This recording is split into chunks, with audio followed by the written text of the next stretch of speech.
La casa tomada. De Julio Cortázar.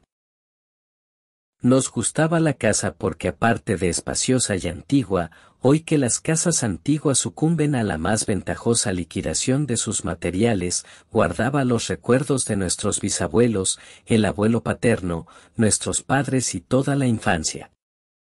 Nos habituamos Irene y yo a persistir solos en ella, lo que era una locura pues en esa casa podían vivir 8 personas sin estorbarse. Hacíamos la limpieza por la mañana, levantándonos a las 7, y a eso de las 11 yo le dejaba a Irene las últimas habitaciones por repasar y me iba a la cocina. Almorzábamos a mediodía, siempre puntuales, ya no quedaba nada por hacer fuera de unos pocos platos sucios. Nos resultaba grato almorzar pensando en la casa profunda y silenciosa y cómo nos bastábamos para mantenerla limpia. A veces llegamos a creer que era ella la que no nos dejó casarnos. Irene rechazó 2 pretendientes sin mayor motivo, a mí se me murió María Esther antes que llegáramos a comprometernos.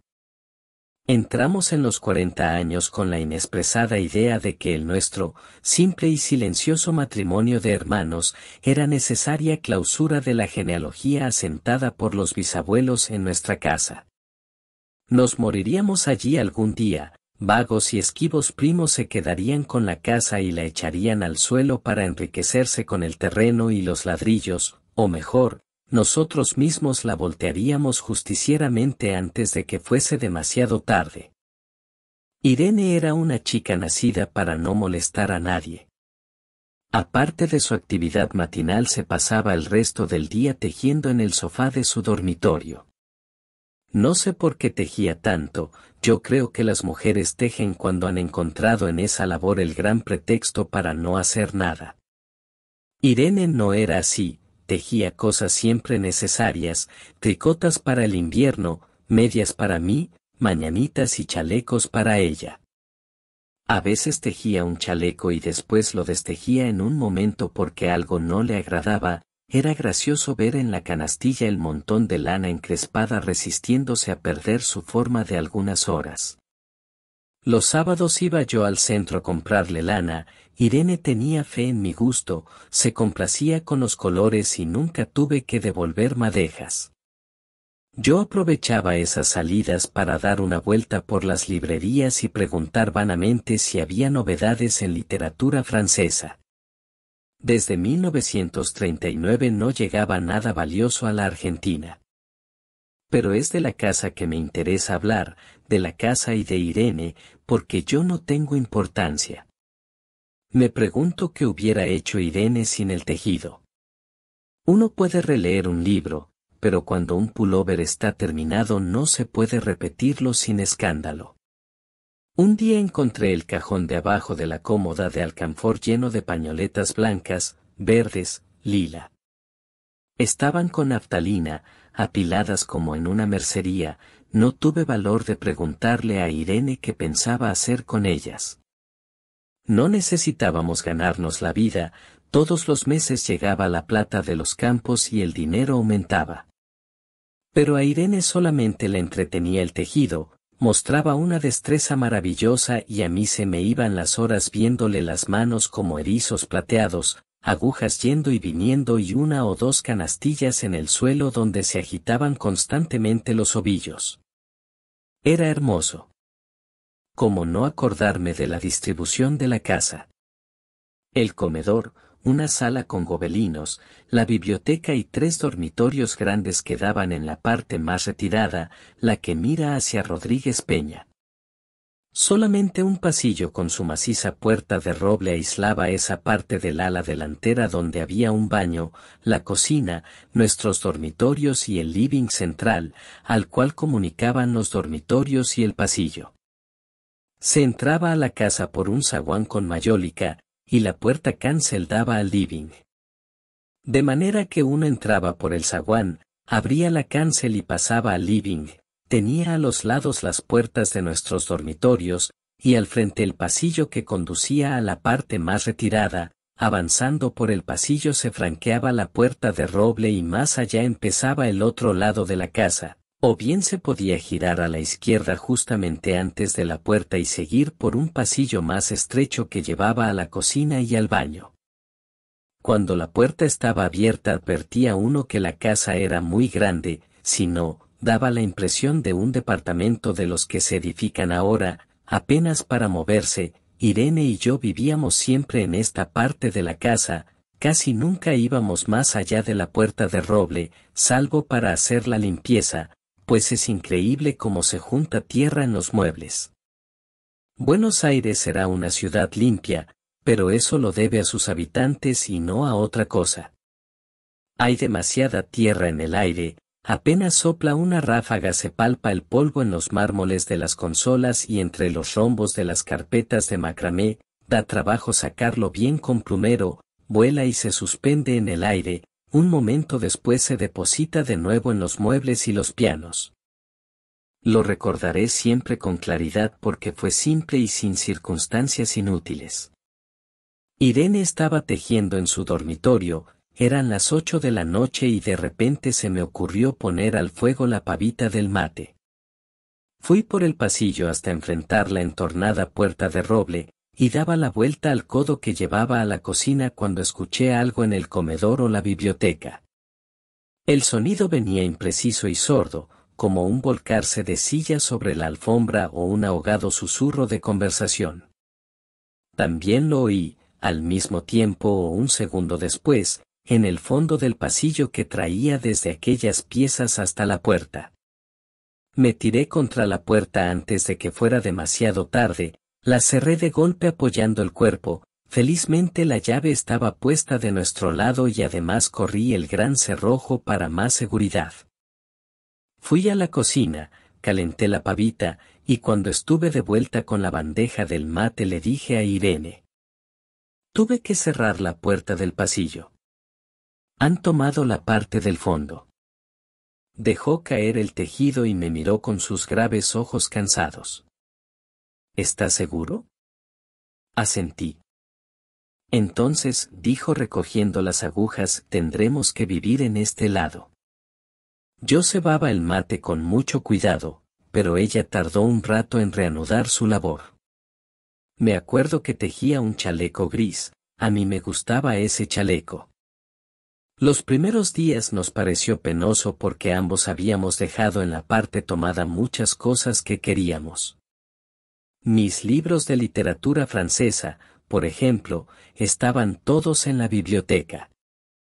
Irene extrañaba unas carpetas, un par de pantuflas que tanto la abrigaban en invierno.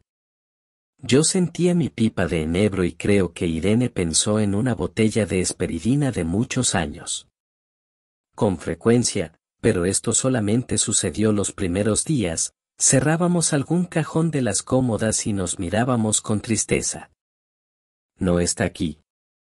Y era una cosa más de todo lo que habíamos perdido al otro lado de la casa. Pero también tuvimos ventajas. La limpieza se simplificó tanto que aun levantándose tardísimo, a las 9:30 por ejemplo, no daban las 11 y ya estábamos de brazos cruzados. Irene se acostumbró a ir conmigo a la cocina y ayudarme a preparar el almuerzo.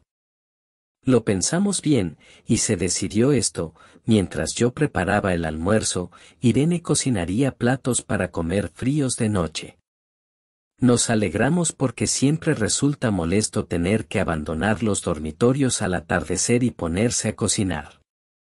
Ahora nos bastaba con la mesa en el dormitorio de Irene y las fuentes de comida fiambre.